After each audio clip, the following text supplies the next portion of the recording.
مساءك وهنا وسعادة ورضا. عملنا رز بلبن، حاجة كده عظمة. مهلبية، قشطة، حاجة كده ما حصلتش. عملناها ووزعناها صدقة على، عملنا صدقة كده على روح حماية، الله يرحمه ويغفر له يا رب العالمين، وارحم أمواتنا وأموات المسلمين أجمعين. وهي أيوة أبوك، ما أنا بقول حماية أكيد أبوك يعني. وبنجيب احنا اللي هي الطاسات البلاستيك اللي بتتباع دي، يعني اللي هي قابلة للحرارة، وبنوزعها بقى، اللي نصيب في حاجة بياخدها قريب وغريب وعلى المقابر.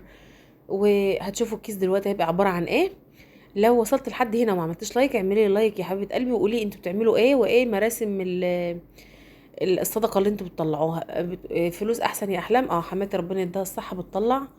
بس على ما بسمع والله اعلى واعلم ان الصدقة اقرب صدقة للمتوفي هي الاطعام وسقيا الماء. فاحنا بنحاول بقدر ما يمكن نعمل حاجة يعني كده، وربنا يا رب يجعلها في ميزان حسناتهم وفي ميزان حسناتنا احنا كمان ان شاء الله.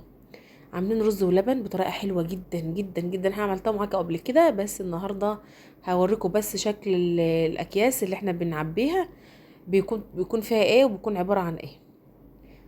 اهو زي ما انتم شايفين بنحط على صينية، وبعد كده نخش الأوضة بقى ولا نخش مكان نرصهم فيه، وبنفضل بنقفلهم كده بقى. بس كان الغطا مزرجن شويتين. اهو خلاص الحمد لله اتقفل. طبعا بتسيبها تهدى الاول، وبعدين بتقفليهم كده زي ما انت شايفه بالطريقه دي. نخش الاوضه بقى عند حماتي نرصصهم كده لحد ما نخلص الكميه اللي احنا عاملينها. ما شاء الله اللهم بارك. الحله معانا دي عملت 70 علبه زي دي. والكيس اهو بنشتري احنا القرص دي وحبيتين شوكولاته والعلب، ونكيسهم بقى. دي المراسم بتاعتنا اللي احنا بنعملها بقى في التالت.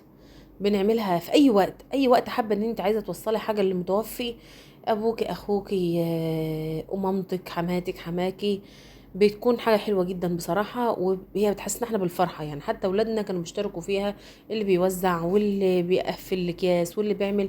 يعني انا حابين بصراحه حاجه زي دي. في ناس تقول ما توزعوا فلوس رياح الدماغ، لا، ما هو كل حاجة ولها فرحتها، سواء فلوس لها فرحتها، سواء إطعام ليه فرحته. فيا رب يرحم أمواتنا وأمواتكم وأموات المسلمين أجمعين. بحبكم في الله.